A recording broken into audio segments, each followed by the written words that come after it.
In a significant development at Ferrari, Charles Leclerc will be working with a new race engineer from the Imola Grand Prix onwards. This comes after an alleged fallout between Leclerc and his previous engineer, Javi Marcos. The pair had been working together since Leclerc's F1 debut with Sauber in 2018.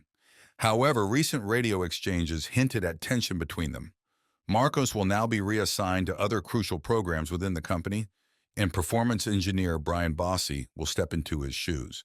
In addition, Ferrari has announced the recruitment of Loyd and Jerome Dambrosio from Mercedes. Sarah will take on the role of head of chassis performance engineering, while Dambrosio will serve as deputy team principal and head of Ferrari's driver academy. Both will officially start their new roles on October 1st. Meanwhile, Haas F1 team is reportedly considering a complete overhaul of its driver lineup for the 2025 season. Veteran driver Kevin Magnussen, currently in his 7th season with the team and his 10th in F1, may be replaced. The competition for his seat is intensifying, especially with Haas's improved performance this season under new team boss Ayo Komatsu. Young talent Oliver Behrman, who scored points on his debut for Ferrari in Saudi Arabia, is expected to replace Nico Hülkenberg, who is heading to Sauber. However, Zhou Guanyu, China's first F1 racer, is also a strong contender for Magnussen's seat. American driver Logan Sargent, despite his struggles, is also on Haas's radar. Over at Racing Bull, Yuki Tsunoda is optimistic about his team's prospects. He believes that his squad, currently in 6th place, is on track to catch the top 5 teams based on its current development trajectory. Racing Bull has scored points at 3 of the last 4 events, with its best result yet coming in Miami, where it scored 12 points, pulling clear of rival Haas. The team has been consistently updating its VCAB1 car, adding new elements in Miami beyond a livery tweak, such as a new floor, body, and diffuser. Tsunoda is confident that the team, which is currently 23 points behind 5th-place rival Aston Martin, won't lose momentum. He credits the progress to the hard work of the team members behind the scenes. Red Bull has announced that it will unveil its final Adrian Newey masterpiece, the RB17, at this year's Goodwood Festival of Speed in July. Team boss Christian Horner stated there's no better world stage. Red Bull's hypercar, Newey's final project before leaving the squad, was first announced in 2022 with the aim to take its advanced technologies business to the next level.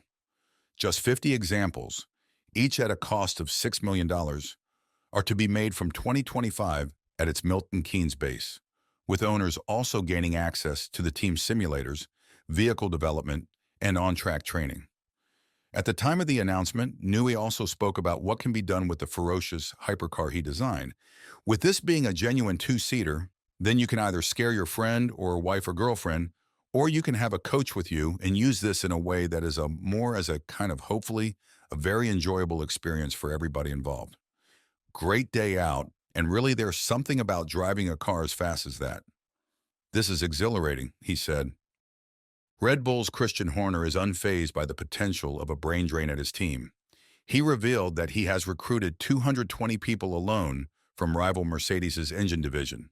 The news earlier this month that Adrian Newey will leave Red Bull in the first quarter of 2025 was expected to trigger more departures from top staff, including sporting director Jonathan Wedley. However, many of Red Bull's senior staff remain committed, and Horner believes his rivals should be more concerned.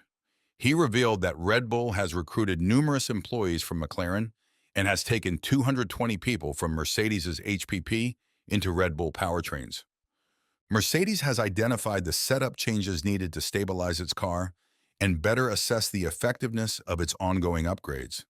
The team brought half of its latest update to Miami, with the other half ready for Imola. While the team believes its new components are working well, with more updates expected over the next 3 or 4 races, the handling issues that the drivers are battling with are making it difficult to see all the performance improvements. The team finds that the car's behavior can vary significantly from session to session, and until they get on top of that, they will always blunt the benefit that they can get from these types of updates.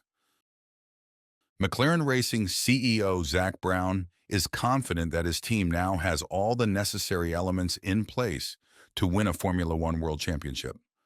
Lando Norris achieved his maiden win in Miami, marking the team's first victory since 2021. In an interview with the official podcast Beyond the Grid, Brown stated that more wins are on the horizon with the right team and infrastructure in place. He emphasized that the team is always fine-tuning and investing in new technologies, but there are no major items left on their to-do list.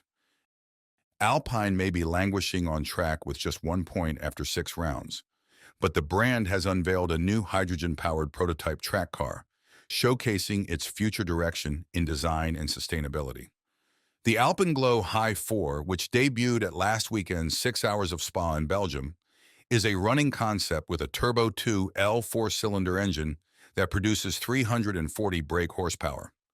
Andretti remains hopeful that it will gain an F1 entry from 2026, despite potentially damaging political pressure from the U.S. government. The team continues to work diligently on its F1 plans, even though it was rejected for 2025 and 2026 by the sport's commercial rights holder for not being a competitive outfit. Despite no movement from F1, other than leaving the door open for 2028, the American team has opened a 500-meter building at Silverstone Park to house its 80 staff. Over in the States, the U.S. House Judiciary Committee's chairman, Republican Jim Jordan, has opened a probe on the matter, requesting all documents and communication related to the rejection by May 21st. Andretti's autonomous team owner, Michael, believes the gamble for 2026 is worth it, given the work being done. He said, "I think people will not understand until we show them the effort that's being put in on both sides. This is going to be a rival with Ferrari and Mercedes, the effort that's being put in with such a great company like GM."